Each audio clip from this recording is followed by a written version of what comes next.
जर आपण असं म्हटलो की सर्च करा, तर काही माइंडमध्ये असं वाटेल ना, सर्च करा म्हणजे फोन घ्यायचा, त्याच्या Google सर्च करायचा. अजिबात नाही. सर्च करा म्हणजे स्वतःला पहा. स्वतःला पहा, की मी असं सारखं स्वतःकडे लक्ष देतेय का? किंवा माझ्या छोट्या-छोट्या ज्या मिस्टेक होत्या, त्या गोष्टीकडे मी लक्ष देतेय का? हां, एखाद्या गोष्टीचं मला पेन होते.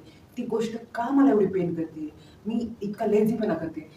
ते का होतंय माझ्याकडून? ह्या पॉइंटला सर्च करा. ह्या पॉइंटला पहा. तुम्हाला एखादी गोष्ट अचीव्ह करायची, ती का स्टार्ट होत नाही? ह्या पॉइंटला तुम्ही जसं-जसं सर्च करायला लागता ना, नक्कीच तुम्हाला तुमच्यातला वीक पॉइंट, तुमच्यातली प्रोग्रेस तुम्हाला दिसायला लागेल. त्याच्यामुळे इथून पुढे जर आपण काही करायचं असेल स्वतःबद्दल किंवा इतरांना आपण पाहत असेल, तर त्याच्या अगोदर स्वतःला मी कसं सर्च करेल? स्वतःच्या छोट्या-छोट्या गोष्टीकडे मी कसं पाहीन? कसं मी स्वतःकडे खूप छान नजरेने पाहीन? या पॉइंटला आवर्जून पाहायचंय. खरं तर आपण स्वतःला पाहण्यासाठी अ, खूप साऱ्या अशा गोंगाटा सर्च करतोय का? खूप सारा गोंगाट असेल, तिथं स्वतःला कसं स्थिर ठेवता येईल. खूप साऱ्या स्वतःकडून मिस्टेक होत्या, त्या का होत आहेत? या पॉइंटकडे लक्ष द्यायचं आहे. आणि हे सगळं सर्च करतायत ना तुम्ही, ह्याचं उत्तर तुम्हाला बाहेर कुठेच नाही भेटणार. तुम्ही जे सर्च करतायत, हे फक्त तुमच्यामध्येच त्याचं उत्तर लपलेलं आहे. तुम्ही जर स्वतःला सर्च करत असाल ना, तर ब्लेम ज्यावेळेस करतायत ना दुसऱ्याला, की तुझ्यामुळे झालं, ह्याच्यामुळे झालं, ह्याच्यामुळे मला टाईमच भेटला नाही, मी स्वतःला वेळच देऊ नाही शकले. असं ब्लेम करायचं सुद्धा तुम्ही स्वतःला पाहता. कधी? ज्यावेळेस सर्च करता. तर इथून पुढे आवर्जून ह्या पॉइंटला लक्ष द्यायचं आहे, की दरवेळेस आपण सर्च करतो ते Google मॅप हे नाही. आता इथून पुढे सर्च करायची वेळ स्वतःला आहे. स्वतःला जर सर्च केलं, तर नक्कीच मी माझ्यातले वीक पॉइंट मी मला पाहू शकते. या पॉइंटचा आवर्जून लक्ष द्यायचं. नंतरचा पॉइंट आपण पाहू, पॉज घ्यायचा आहे. म्हणजे थोडं थांबायचं आणि थोडं थांबायचंय म्हणजे हारणं नाही. थोडं थांबायचंय म्हणजे थोडं स्वतःकडे पाहायचं.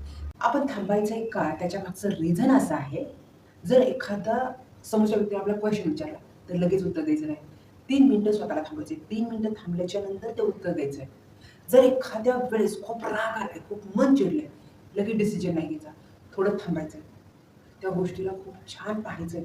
त्याच्यानंतर डिसिजन घ्यायचा. हां, आणि ह्या सगळ्या गडबडीत आपल्याला मेसेज येतात. तर सगळ्याच मेसेजला लगेच रिप्लाय द्यायची गरज नाहीये. तुम्ही जे काम करता ते अगोदर करा आणि थोडं थांबून रिप्लाय द्या. म्हणजेच काय, ज्यावेळेस तुम्ही पॉज घेता, थोडा ब्रेक देता आणि नंतर स्टार्ट करता, तुम्ही रिफ्रेश झालेले असतात. तुम्ही परत चार्ज झालेले असतात. तुम्ही स्वतःला अपडेट करून पाहत असतात. त्याच्यामुळे जर कोणतंही काम करायचं असेल, तर थोडा पॉज घ्यायला शिकायचंय, थोडं थांबायचंय आणि नंतर काम स्टार्ट करायचं. जर तुम्ही हा पॉइंट जर इम्प्लिमेंट करत असताल, हा पॉइंट जर शिकून घेतला, तर नक्कीच तुमच्यामध्ये जे काही थोड्या-थोड्या मिस्टेक होतील ना, त्या पॉइंटकडे आवर्जून लक्ष देतात. आता त्याच्यानंतर जो तिसरा पॉइंट येतो खास. आदला बदल करा ना, आदला बदल करा. आदला बदल जर केली ना, तरी तुमच्यात खूप छान कॉन्फिडन्स वाढेल. आता आदला बदल करायचे कशाचे? तर आदला बदल जे आहे ना, चेंज माइंडसेट जे चेंज करतात ना, ते करायला शिकायचं. जिथे भीती वाटते ना, तिथे विश्वास ठेवायला चालू करायचं. नाही, मला ह्या गोष्टीची जरी आता भीती वाटत असेल आणि जर मी त्या गोष्टीवर काम केलं, तर नक्कीच माझी भीती कमी होईल. जिथं संशय येत असेल, की नाही मला हे नावं ठेवतील, तिथं स्वतःवर थोडा विश्वास दाखवायचा आहे, स्वतःवर थोडंसं काम करायचंय. एखाद्याने जर तुम्हाला नावं ठेवलं असेल, तर तिथं भ्यायचं नाहीये. तिथं थोडं संशय घ्यायचं, थांबायचंय. स्वतःकडे मी अजून लक्ष देणार आहे. ही अदला-बदल झाली. म्हणजे जरी समोरच्याकडून कोणी तुम्हाला ब्लेम करत असेल, थोडं माइंडसेट चेंज करायचंय. लगेच रागवून तिथून जागा सोडायची नाहीये. थोडं स्थिर राहून त्या गोष्टीचा विचार करायचा आहे. नंतर खूप छानपैकी आपण स्वतःला अदला-बदलीमध्ये घडवत असेल, तर आपल्याला त्या गोष्टीचा इतका राग नाही राहत, जो अगोदर येत होता. कारण आता आपलं माइंडसेट आपण अदला-बदल केलंय, हे आपल्याला जाणवत आहे. जसं आपण असं म्हणतो ना, हे माझ्याबरोबरच का घडलं? तर त्यावेळेस असा विचार करायचा आहे, त्यावेळेस परत माइंड बदलायचे. माइंडसेट परत बदलायचे, की हां, माझ्याबरोबर जर हा इन्सिडेंट झालाय, तर ह्याच्यातून मी काय शिकणार? आणि नंतर हां, अपेक्षा वाढत असतील, की हे झालं की ते झालं की ते झालं की ते. तर तिथं थांबायचं. अपेक्षा जर वाढत असतील, तर तिथं कृतज्ञता व्यक्त करायची, की मला आत्तापर्यंत तर एवढं भेटलंय ना, तर ठीक आहे ना, आता इथून पुढे नक्कीच एवढं भेटणार आहे. ही जी अपेक्षा आहे, की अजून त्याच्यासाठी स्वतःवर काम करायचं. त्याच्यामुळे लगेच सगळं काही चिडून बाजूला सारून चालणार नाही. जिथं अपेक्षा वाढेल ना, तिथं कृतज्ञता व्यक्त करायची आहे. जर आपण असे छोटे-छोटे पॉइंटकडे जर लक्ष दिलं, कसं द्यायचंय?